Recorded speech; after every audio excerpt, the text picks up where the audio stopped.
On this episode of In the Fight, outside the wire, Marines come under attack from insurgents throughout Helmand Province.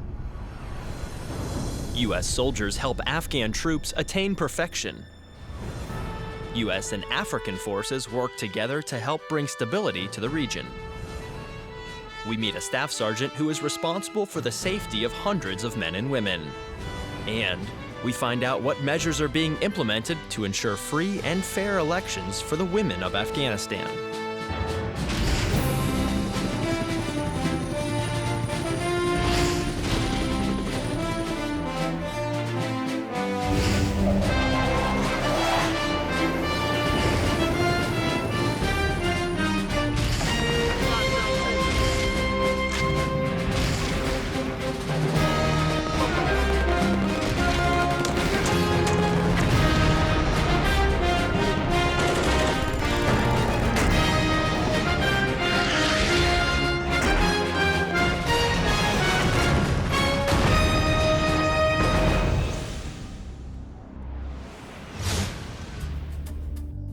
Despite the progress that has been made in Afghanistan, Marines in Helmand Province continue to get attacked by pockets of insurgent activity. Marine Sergeant Eric Wilterdink witnessed the skirmish firsthand with the men of 1st Battalion, 9th Marine Regiment, and brings us this story. Knowing that we're being here at the late part of the war and understanding the intent of both the President of Afghanistan as well as the ISAF commanders and all commanders above, with that, our mission is to disrupt the enemy in the insurgents' way of life. And so that means that part of the planning was to live amongst them and have the insurgents disrupted by simply saying, hey, this is a different look. We ended up starting to establish our patrol base, setting up some barricades, concertina wire out in the roads, just to limit vehicle traffic along the roads while we were going to be staying there over the 4 days. And when we started to actually construct some of our defensive barricades, we started to receive some enemy machine gun and sniper fire about 1,000 meters off to the east. That RPG in back. So we were out there the following day, the 30th, receiving the same harassing fire we received on the 29th all day. We ended up linking up with 1st Platoon Alpha Section with Sergeant Early and Lieutenant Grissom, and we pushed a pretty large dismounted patrol off to the east just to kind of limit the enemy's firing capabilities onto the patrol base from the east. Heavily engaged the entire time we were pushing out towards them. Once we got up to those compounds the enemies were using as firing positions, they just continued to bound all the way down to the south, trying to keep a 800-meter gap between their firing positions and our trucks. And we basically just pushed them out of the area so that they didn't engage the PB for the rest of the 30th. As snipers and all the dismounts at the compound of interest were trying to mount back up into their vehicles so they could retrograde back to Camp Leatherneck, they ended up starting to receive high volumes of machine gun fire from approximately 1,000 meters off to the west, at which point most of my trucks were able to establish bid and return fire with their crew-served weapons, throwing smoke screens on the deck so that we could safely get people back in the vehicles. And once both sections were accounted for, we conducted our movement back up to Camp Leatherneck and returned to friendly lines.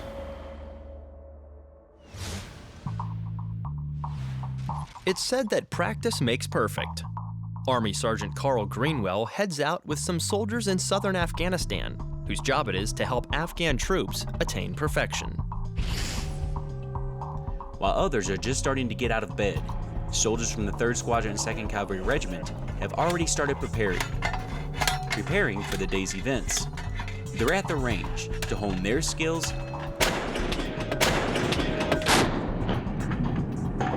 and train the Afghan National Army on machine guns and mortars.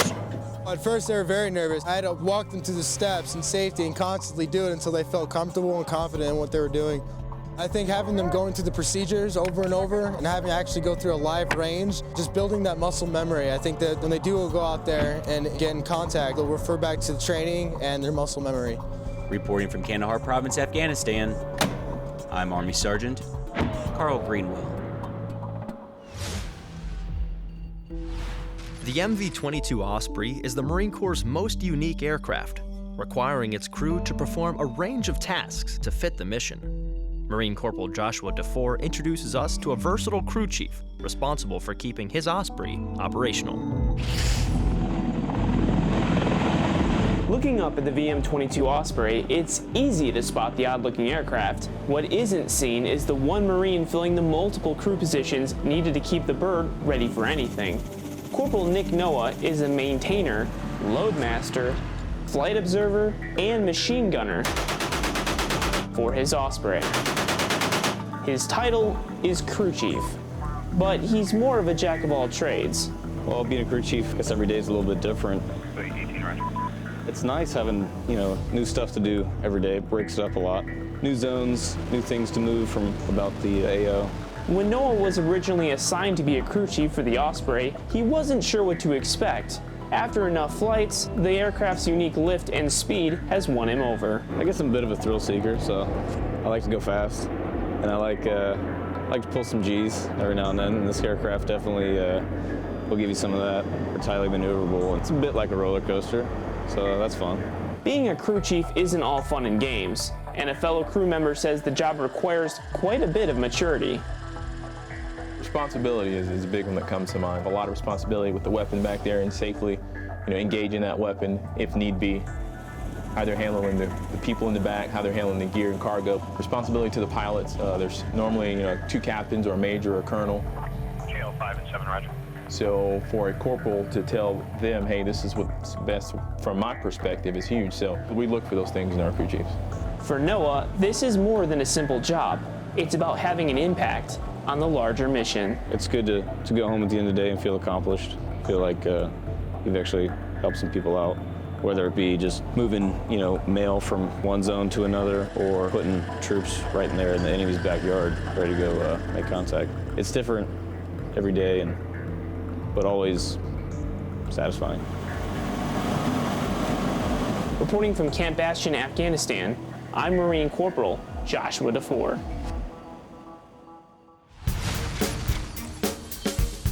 I'm here with Mike Dugas. I want to say hi to my family in Minot, my family in Quonset, and of course my family back home. I love you guys, and I'll see you all soon. Hi, I'm Petty Officer Sean Greenan from Sector San Diego, and I'd like to give a shout out to my family and friends back home in Delville, Alabama. I'm Sergeant Christopher Bloom from hometown Broomfield, Colorado.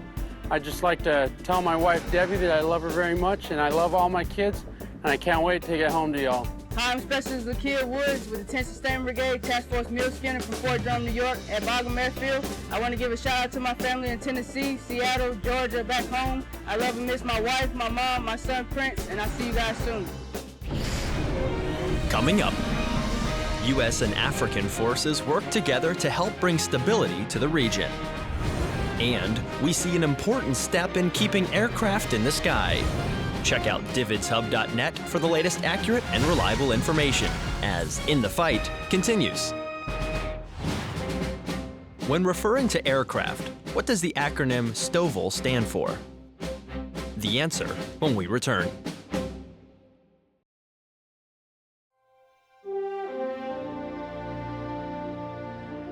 I lost my brother Frank in the Battle of Iwo Jima. He served on 4 combat tours. In Vietnam. In Iraq. Afghanistan. There's a life that was lost behind that pin. I put it on for my wife. For my husband. My brother. My dad. My son. We wear it because we honor those that we lost.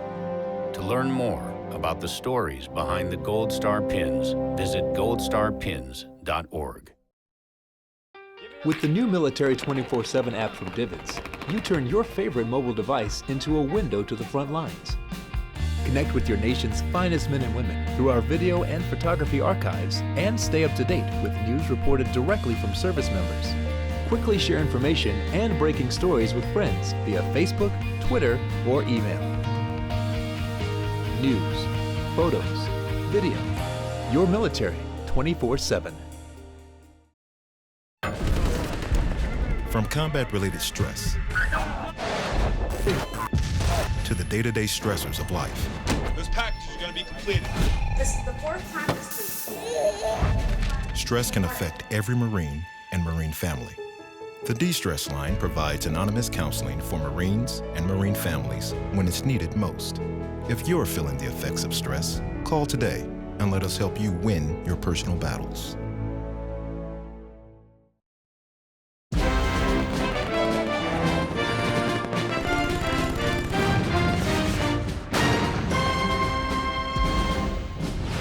When referring to aircraft, what does the acronym STOVL stand for? The answer is D, short takeoff and vertical landing.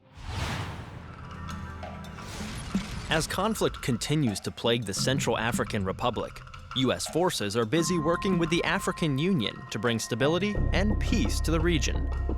Army Specialist James Malpino files this report. Butted up against the airport runway in Bangui, Central African Republic, this camp of displaced persons is rapidly filling. Whole families fleeing the conflict that continues to plague their country. Their hope, at least in the beginning, is a more secure environment, and that starts here, Kigali, Rwanda. My job as a mobility officer is to help assist the Rwandans to move from Kigali, Rwanda, up to the Central African Republic. We're moving basically a battalion-sized element.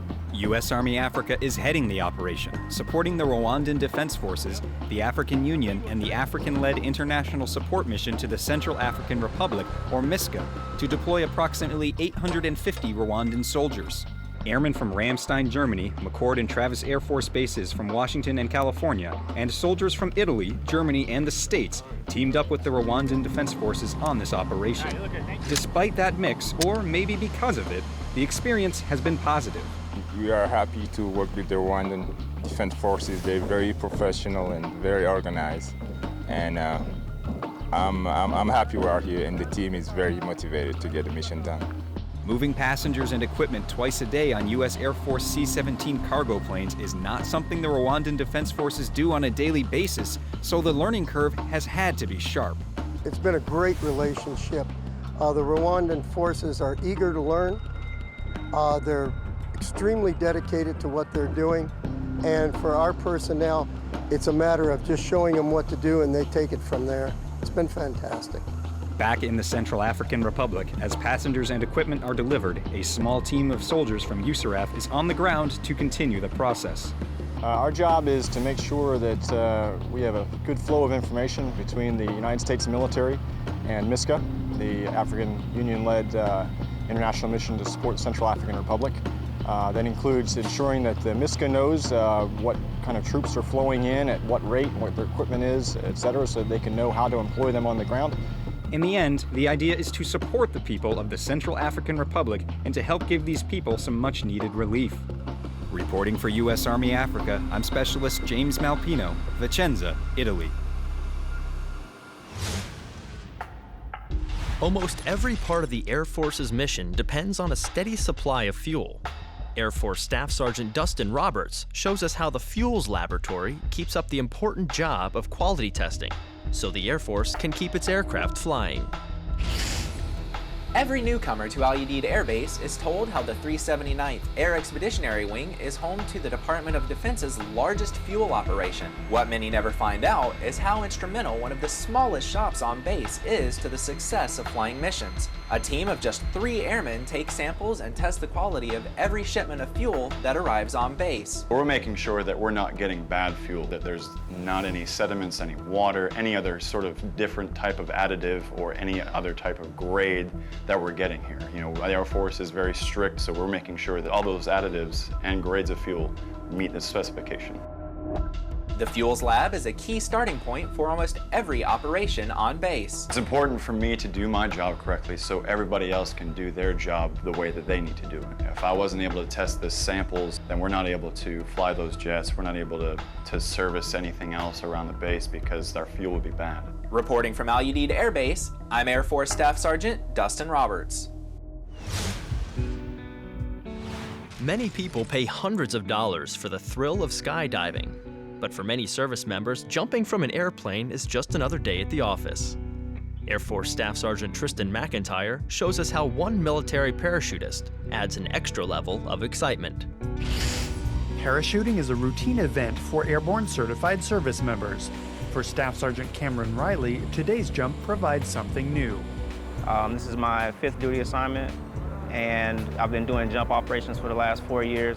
With years of experience, merely leaping from a flying airplane just isn't enough. He has many jumps under his belt. This is 55 for me. But today's jump is different. This is my 2nd as a jump master. With the title of Jump Master, Sergeant Riley's days get more interesting. It's a lot different. You have people's lives in your hands. When you're literally responsible for an entire stick or an entire aircraft of people, it makes you want to be on your A game. You definitely don't want to half-step anything. You want to make sure you know what's going on, your jumpers know what's going on, and that from the moment you load the aircraft to the moment all jumpers on the ground, everyone's accounted for and good to go. His responsibilities start hours before boarding the aircraft. We've been in since 06 this morning, and our time on target isn't until 1100. Right now, we're doing a JMPI inspection on the jumper, just to make sure that we turn around. Just to make sure there are no deficiencies on the jumper, no deficiencies in the equipment. When each of his troops is thoroughly inspected, his duties as a jump master are only starting. We also do what's called a JMB, Jump Master Brief, with the aircrew, just to make sure they're all tracking on all of the proper information, jump altitude, speed, commands inside the aircraft.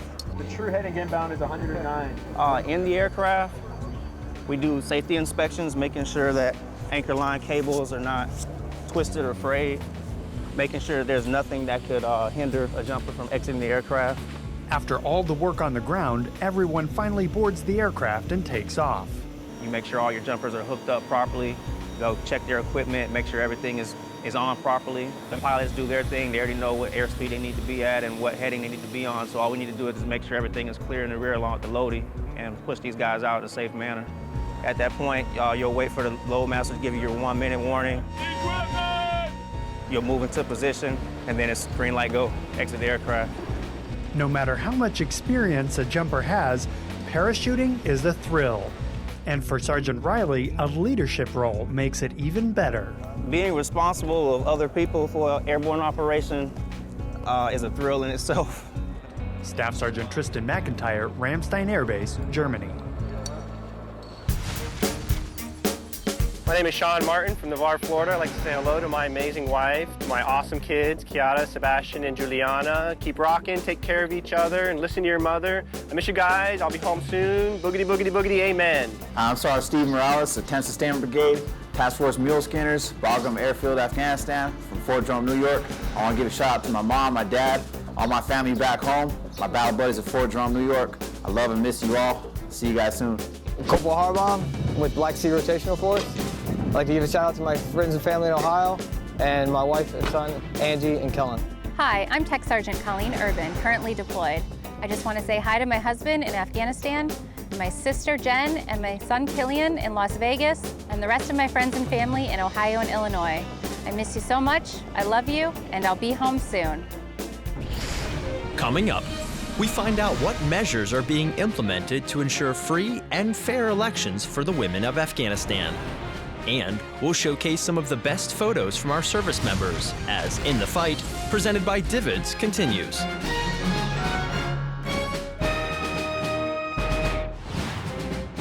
What are the 2 types of jump masters in the U.S. Army? The answer when we return.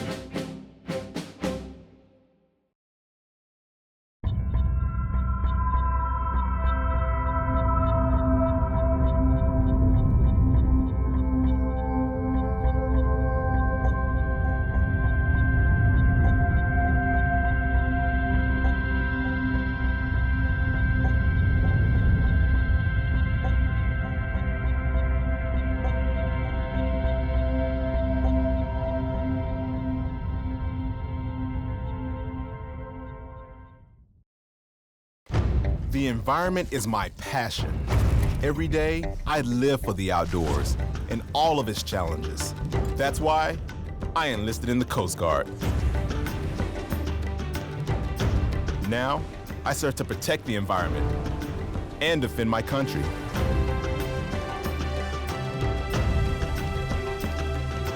It's like I was born for this. Were you born ready for a greater challenge? Find out at GoCoastGuard.com. I want to give a shout out to my family and friends. I want to send a shout out to my husband, to my parents, my family back home. I'd like to give a shout out to my girlfriend. To my family and friends in Lansing, Michigan. To my family out in Tucson, Arizona. To my beautiful wife and children in Des Moines, Iowa. To everybody in Texas. In York, Pennsylvania. Colorado Springs, Colorado. Chicago, Illinois. Harrisonburg, Virginia. Orlando, Florida. Oceanside, California. And Fort Leonard Wood, Missouri. I love you guys. I miss you. And I hope I'll see you soon.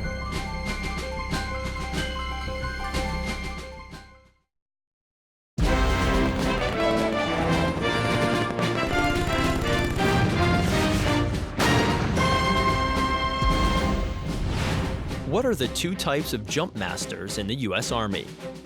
The answer is A and B, military freefall and static line. If you have pyrophobia, the fear of fire, and you are training with the Portuguese military, you would quickly have to find a way to put your fears aside. Army Staff Sergeant Caleb Barrio explains in this report.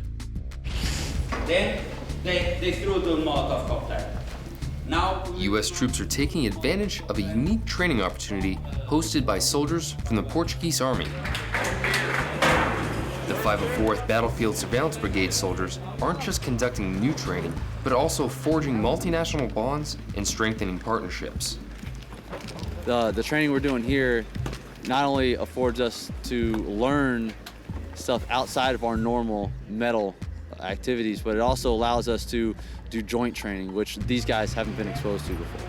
But being that we're able to interact with multinational forces that have their own training standards, increase the realism of the training. And just overall, I've seen a huge increase in the confidence and just the teamwork with my guys. Fire, fire, fire, fire, fire! Okay, safety position, and don't forget the feet, okay? I think we all have to gain with this kind of change of knowledge. We with Americans, we learn from the Americans, we learn from everybody, and I think it's a win-win situation. The ability to offer unique training opportunities like these are possible through the trusted expertise of military professionals from many countries, and in this case, Portugal. Whatever we can do to help the guys being better prepared, we are ready to do it. While the Pyrophobia training provided a unique skill set to the U.S. troops, the exercise proved to be another great example of nations helping nations.